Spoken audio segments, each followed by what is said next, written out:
In honor of National Women's History Month, we're celebrating two extraordinary leaders. These are their stories, and a candid conversation about fortitude, breaking barriers, and hope for the future for women in tech.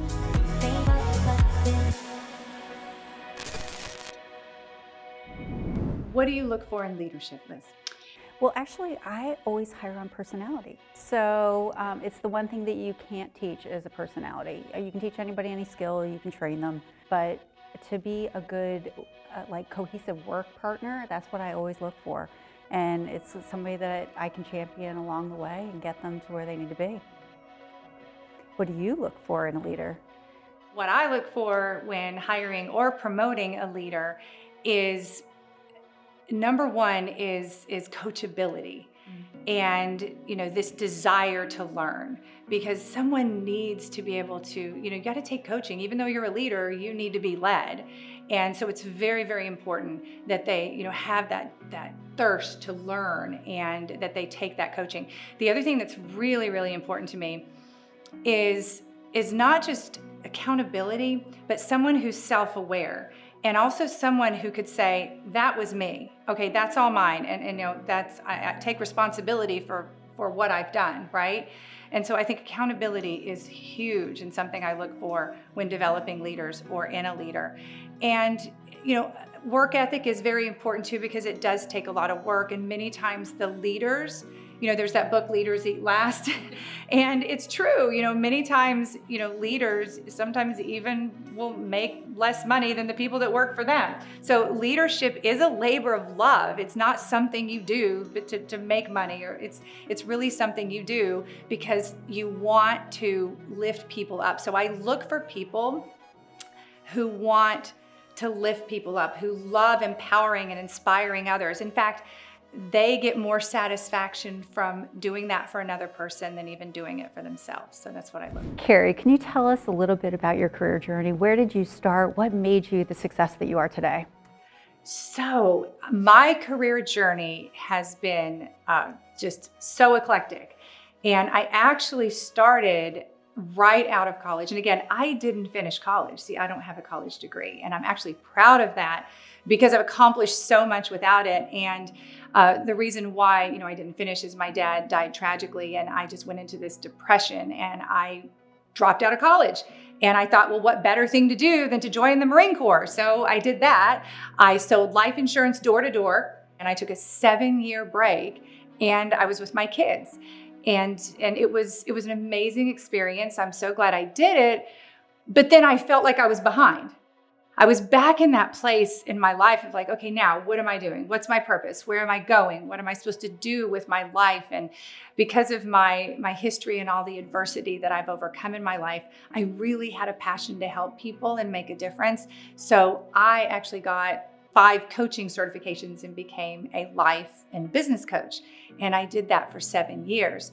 It was fascinating. I was sitting in my office one day doing life coaching, right? And sitting there, and I just finished up with a client, and my ex-husband came into my office and he said, I have this amazing opportunity. I just invested in this staffing company called Broadstaff, and why don't you join me and let's grow this company together?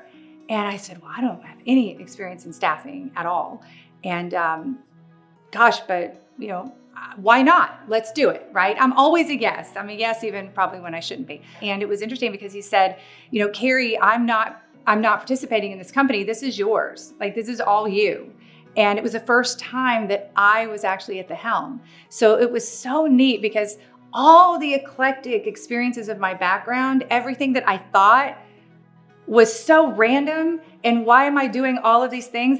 It all came together to form the purpose of what I'm doing now, because I'm using every single piece of my past in what I'm doing today. And it's also the first time that I'm leading my way. And it's just been an incredible experience. So that's my journey. I love that. So Liz, tell me about your journey. How did you get from where you are to where you are today? It's an interesting one. When I graduated, I was kind of lost. I didn't know where I was going to go. And I talked to my grandfather, and he said, find the best place and go to work for there. Take any job that they've got. So I got in my car and I drove to Atlanta, and I went to the Ritz-Carlton corporate office. And I said, I will apply for any job that you have open, and I took it. And I just worked my way up through the ranks, and I became the youngest female manager that Ritz-Carlton had at the time. And we won the Malcolm Baldrige Award there. It was a really wonderful experience, and that's what launched my career. And what I could say about hospitality is it's applicable to anything. So you're in the people business, and that's where I wound up now, is I'm in a staffing world. And it's putting people to work, figuring out what's going to work, and it's just been an amazing ride for me. Tell me about a pivotal moment in your career, your life, where you felt like giving up. I wouldn't say that I felt like giving up, but I was discouraged. I was a director level for a very long time. I thought I was overlooked. I was working my tail off. I could see people around me getting promoted or accolades, and it became frustrating for me. And finally one day I kind of like pep talked myself, and I was like, you know what? If they're not going to recognize me, possibly, I didn't know, I'm just going to start making executive level kind of decisions and running off and doing projects and bringing things to an end. And I just started changing how my thought process was. I started thinking like a leader and just making decisions, and it paid off. Carrie, tell me about a time you were discouraged in your career. So I remember a time, and it's just something really personal that happened when my son was diagnosed with cancer. And I remember just life stopped for me, right? I mean, it was just unbelievable, where I thought, you know, I had so much loss in my life. I'd lost both my parents, both my sisters, all my grandparents, aunts, uncles. I mean, I had so much loss, but I still kept pushing through. You know, it's like get up and go to work and make it happen and be successful and drive.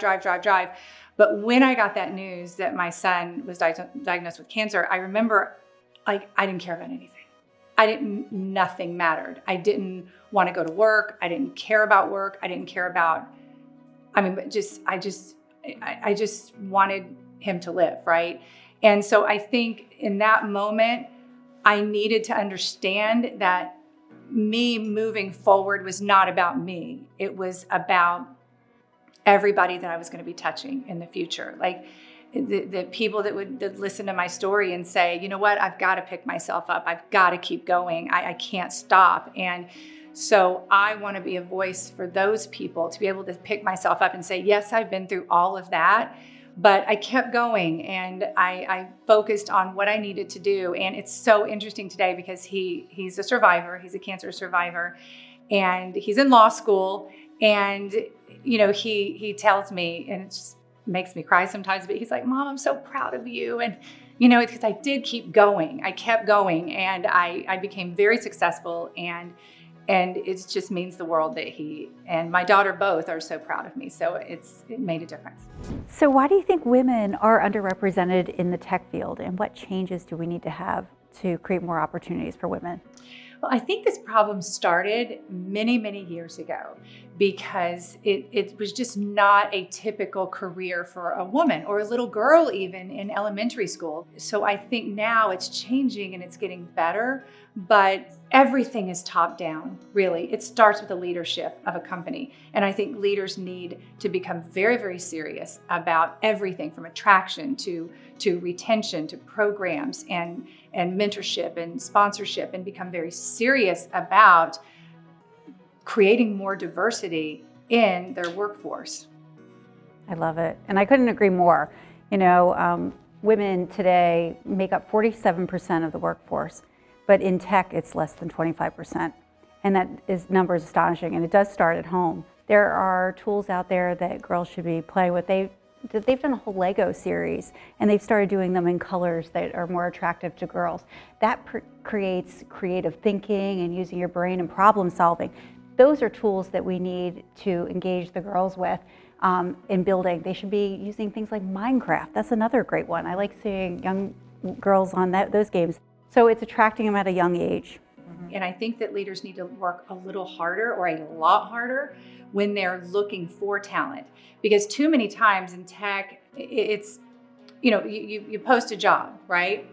And you may get 15 white males and 1 woman, right? Or maybe no women will apply. And we'll talk about that in a minute. But I think that the leaders need to look harder. They need to go to their recruiting teams and say, I don't want to make any choices until I see a more diverse candidate pool. And make those people work harder. I know that we do that. We work very, very hard to find a diverse candidate pool. So I think that's another point. There's a ton of opportunities out there for women. Liz, who has been your biggest cheerleader, advocate, who took a chance on you when no one else would? So in the staffing world, there's lots of acquisitions. We were in the midst of one, and there was a lot of attrition. And at the time, the CIO, Steve Gage, came to me and said, Liz, be more than just a name on a piece of paper. Be out there, let everybody know what I know about you. Be a utility player. And I took that to heart. I set myself up. We did a lot of different tasks. We had to move locations really quickly. I put myself at the reception desk. I greeted every single person as they came in. I found office furniture, whatever it took, and put myself out there and got to know everybody. And to this day, now he's the CEO of the company and I'm the vice president of operations. So it kind of worked out. So he is my champion. And we've worked together for over 12 years. So pretty phenomenal relationship to have. Who took a chance on you? So when I was in my early 20s, I had a job selling life insurance for a big insurance company. And I worked for a man who he was absolutely amazing. And it was interesting because he believed in me more than I believed in myself. And I didn't have a lot of confidence. And I was just starting out. And I remember one day he looked at me and he said, there's an opportunity here at the company and I want to promote you to vice president. And I was like, what? I'm like, no, I don't have that experience. I don't know what to do there. That's not me, right? And he said, no, I know you can do it. I know you can, and I'm going to help you and I'm going to teach you. And it was just unbelievable because it was his belief in me caused me to believe in myself enough to take on that and say yes to that. And it was a pivotal moment in my career because it gave me so much confidence. And I do that now. I have over 250 employees now, and I love to develop young people. And so I have this technique that I use, and it's promote people before they're ready. And I always do it. And so what I do is I look at someone, look at their DNA and just everything that they have inside of them. And I say, okay, we're going to give you this role. And typically they're like, no, what? I can't do this. And I love it. And then I develop them. We develop, my team develops them and moves them to the next level. So I'm really paying it forward and passing on what I learned from him. Carrie, that's amazing. I love that. My favorite quote is actually a Bible verse. It's walk by faith, not by sight. And I live by that because what I do and how one of the secrets that not really a secret, but one of my principles for success and the way I live my life is I take a step without seeing the staircase. I do it all the time. And I'll say yes without knowing how I'm going to do it. I just go, I take action without really knowing anything about what it looks like. So it's that walking by faith and stepping out in faith is everything for me. And, sometimes it works, sometimes it doesn't. But that's, I think, taking risk, and especially for women, is very difficult sometimes. And I really had to focus on taking risk, but taking risk within that space of faith, right? That knowing that it's going to work out. Tell me your favorite quote or saying. My favorite mantra is you're replaceable at work, you're not replaceable at home. And I live by that. I make sure that I have that work-life balance. I see my kids off to the school bus every single day. I make sure that I'm there for every appointment, and that's really important to me because those are the memories that my kids are going to move forward with, that I was there and I held down a great job. What tactics are you currently using to attract top talent in this field? There's not a lot of talent out there right now. It's, a war for talent. I mean, it's a very challenging labor market, as we all know.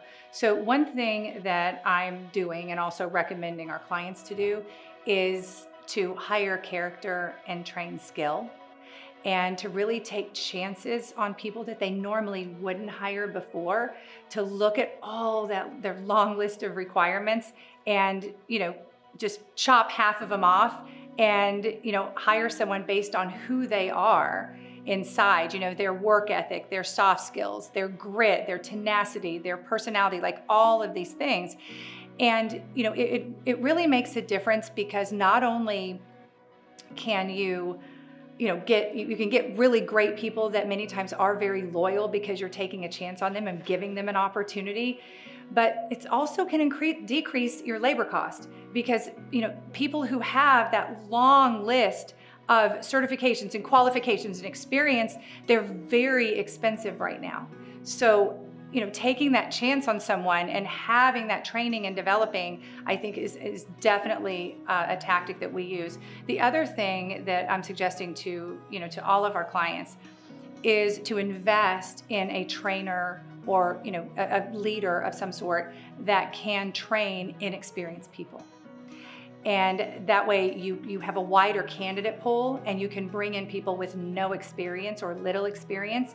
And then you have this trainer that can train them up and ramp them up pretty quickly. It's just so difficult to find talent. So that's also a way that you can hire more women from diverse candidate pools and underrepresented candidate pools, and bring them in with little or no experience, get them up to speed, and now you've got a rockin' workforce. What tactics or strategies do you use to attract and hire, retain female talent? The work-life balance. Right now, COVID has taught us that working from home is okay, but some people want to be back in the office, be a little bit more collaborative. So we've really adopted a 3-day in the office, 2 days at home work schedule, with the flexibility that if you have an appointment, you go to the appointment. If you have a doctor's appointment with your kids, or you want to go get your hair done, you can do that during our work schedule. And I think that's really important. I've always noticed that the best multitaskers are mothers. That is my favorite person to hire, because I know I can task them with a lot of things and they're going to be able to pull it off seamlessly. Because if they can manage a house and a family and all the things that go along with it, it's just an outstanding performer. I agree. The other strategy for leaders to attract female talent in tech and really any industry is to have female leaders in your company. Because in staffing, we hear from women all the time, I don't see any women in leadership, so I don't have a shot. I don't see any. So it's important that it's almost like that chicken and the egg. Like, you've got to have female leaders to attract female leaders to the company, but it is very, very important. So I would encourage leaders to promote women, and therefore you have the representation, and that attracts other women because they see possibility at your company. Yeah. The number one question I'm always asked is, what are the growth opportunities at your firm?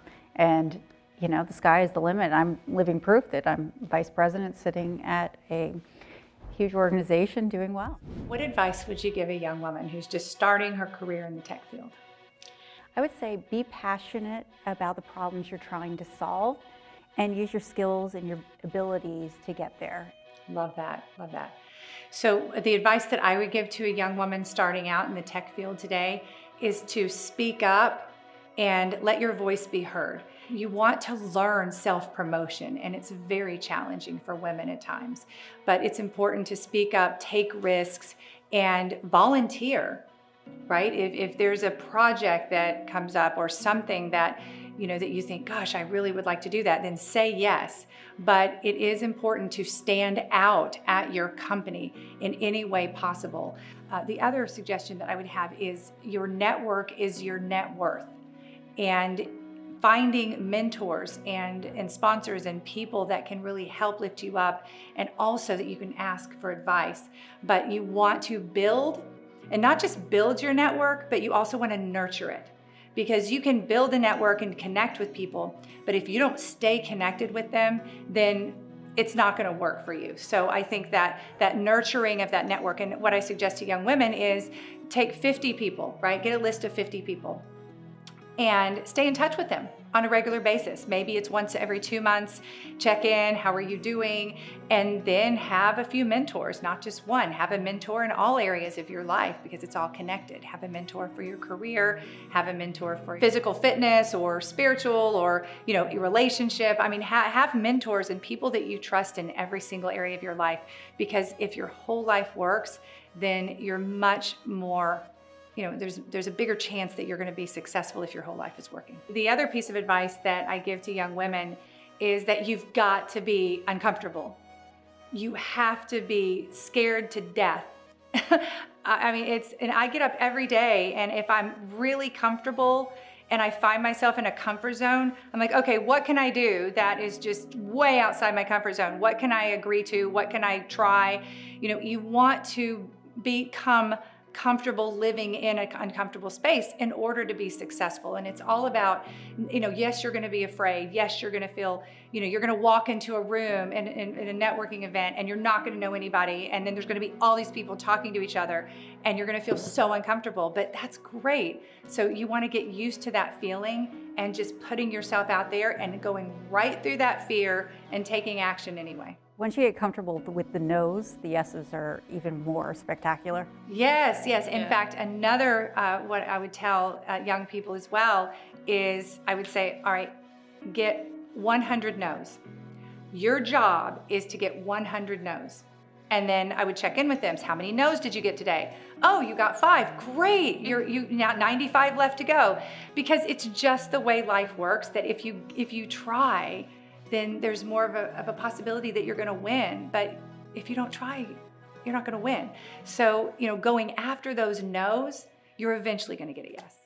You have to appreciate the hard times. You sure do. Liz, did you ever realize in your career that you had to do things differently to succeed? Yes. I was really competitive with my coworkers, my leadership team, and I was kind of, always trying to get myself ahead. It wasn't a combative situation, but it was more like I was out for myself and trying to get myself ahead. And when I realized that if I got them ahead, it actually helped myself, that was the turning point for me. It was more collaborative, and it's been an amazing relationship since. So it just changed your mind and perspective. The time where I really looked and said, I've got to do something differently, this isn't working for me to really be successful, is when I was younger. I was a people pleaser. I just wanted everyone to like me. And everything that I did was centered around, people liking me and pleasing people. And so many times I would fade into the background. I wouldn't speak up. I wouldn't say what I really felt, because I thought, okay, well, maybe they won't like me if I say that. And so I really didn't step into my power and know who I was. And I remember at one point, I had a boss at the time, and he said, Carrie, you've got to stop this, whatever you're doing, because you're way bigger than that. And you're playing really small by just fading away and being a yes person to everyone and trying to make everybody like you. And it just hit me. And I thought, look, I'm not going to be mean, and I'm not going to change my personality, but I just have to start being honestly and authentically me and speaking up and trusting my feelings, my thoughts, my ideas. And even if I think something is going to sound like a dumb idea, it may not, and still share it. So I think that was all part of my confidence building, but I really needed to change that part of me that was that extreme people pleaser.